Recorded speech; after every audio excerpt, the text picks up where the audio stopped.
Sveti mučenik Timotije i Mavra. Čudna je sudba ovih divnih mučenika, ženika i neveste. Na 20 dana po njihovom venčanju behu izvedeni na sud zbog vere hrišćanske, pred tivaitskog namesnika Arijana. U vreme cara Dioklecijana, Timotej beše čtet crkve u svome mestu.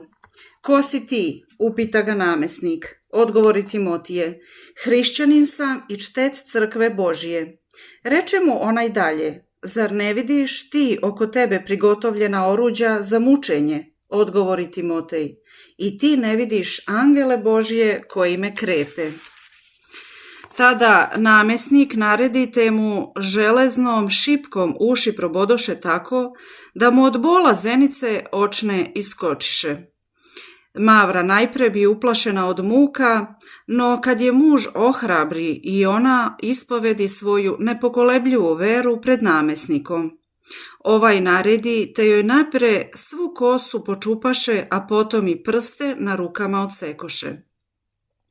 Posle mnogih drugih muka kojima bi ubrzo podlegli da ih nije krepila blagodat Božija, oni biše oboje raspeti na krst, jedno prema drugom. I tako viseći na krstu ostaše u životu punih 9 dana. Savetujući i hrabreći jedno drugo u trpljenju, 10. dana predadu duh svoj Gospodu, za koga pretrpeše krsnu smrt i tako se carstva njegovog udostojiše. Česno postradaše za Hrista 286. godine. Prepodobni Teodosije Kijevo-Pečerski. Od najranije mladosti izbegavaše smeh i veselje i predavaše se bogomisliju i molitvi. Zbog toga je često bio bijen od majke, a naročito još kad mu majka jednoga dana smotri železni pojas oko naga tela, od čega mu košilja beše krvava. Pročitavši jednom u evanđelju reči Spasiteljeve, ko ljubi oca ili mater većma nego mene, nije mene dostojan. On napusti dom roditeljski i dobeže u Kijevsku pešteru prepodobnom Antoniju. Ovaj ga primi i uskoro zamonaši. Kada ga majka pronađe i počne zvati kući, on usavetova majku, te se i ona zamonaši u jednom ženskom manastiru.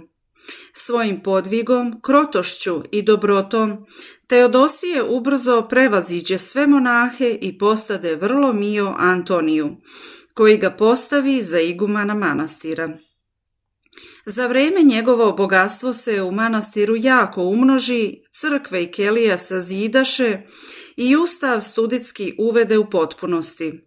Bog obdari Teodosija velikom blagodaću zbog njegove devstvene čistote, prevelikog truda, molitvenog i ljubavi prema bližnjim, te imađaše ovaj Božji čovek veliku moć nad dusima nečistim i isceljivaše bolesti i proziraše u sudbine ljudi. Sa svetim Antonijem Teodosije se smatra osnivačem i uređivačem monaštva u Rusiji. Upokojio se mirno 1074. godine. Mošti njegove celebne počivaju pored moštiju Antonijevih. Rasuđivanje. Ava Jovan Kolov upita monahe, ko je prodao Josifa? Jedan odgovori, braća njegova. Na to će starac. Ne braća, nego smirenje njegovo. Josif je mogao objaviti da je on brat njihov i usprotiviti se prodaji, no on je to prećutao. Smirenje ga je dakle prodalo, no to isto smirenje posle ga je učinilo gospodarem Misira. Mi se isuviše branimo od spoljnih neprijatnosti predajući se volji Božjoj. Zato i gubimo dobre plodove, koji se žanju na kraju neprijatnosti, podnetih sa smirenjem. Ava Pimen je govorio mudro, mi smo ostavili lak jaram, to jest samoukorenje, a natovarili smo težak, to jest samoopravdanje. Hrišćanin prima svaku neprijatnost kao zasluženu sadašnjim ili prošlim gresima svojim, ispitujući u svemu volju Božiju, s verom i čekajući kraj s nadom. Sozercanje. Da sozercavam vazneseno Gospoda Isusa i to. Prvo, kako je on počeo svoj spasonosni posao na zemlji kao prost i smiren trudbenik. Drugo, kako je završio svoj spasonosni posao čudesnim i slavnim vaznesenjem svojim u nebo. Beseda o tome kako će se posmatrati idolopoklonici.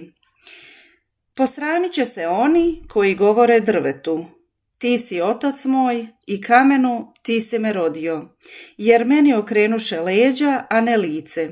A kad su u nevolji govore: ustani i izbavi nas. Vaistinu, posramit će se svi oni, braćo, koji ne vide dalje od drveta i kamena, i koji u bezumlju svome govore: čovjek je sav od bilja i minerala, i sa njim biva ono isto što i s biljem i mineralima.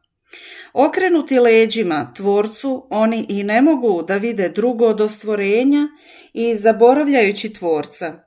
Oni stvorenja oglašuju Tvorcem. Priroda je, vele, čoveka i stvorila i rodila, zato je čovek manji od prirode. Niži od prirode, sluga u krilu prirode, rob na lancu prirode, mrtvac u grobu prirode. Posramit će se oni koji tako govore kada padnu u nevolju, i zavikaće k Bogu: ustani i izbavi nas. Zašto viču Bogu: ustani, kao da Bog leži? Ne leži Bog, nego stoji. Stoji i čeka da usluži svakoga ko s verom i smirenjem ište uslugu od njega. No oni koji su se ljubili s drvetom i kamenom, dok su se uzdali u svoju silu, oni su ga oborili u životu svome i izbacili ga iz života svoga. Zato kad ih pritisne nevolja, viču mu: ustani. A Gospod je krotak i ustaje i hodi u pomoć svakom pokajniku. Neka se grešnik pokaje istinski i odbacivši grešnu svoju ljubav, neka se vrati ljubavi k Bogu, pa će mu Bog pomoći.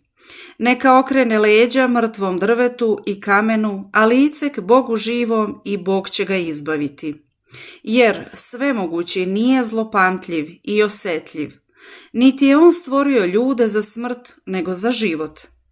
O braćo, ne tražimo pomoći u bespomoćnih, niti života u bezživotnih.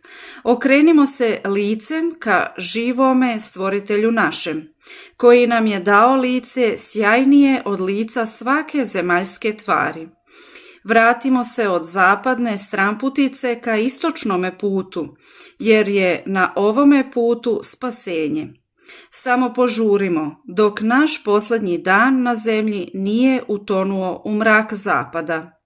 O Gospode vazneseni, vaznesi naš na nebo. Očisti ga od tame i olakšaj ga od zemlje. Svetlonosni Stvoritelju naš, tebi slava i hvala vavek. Amin.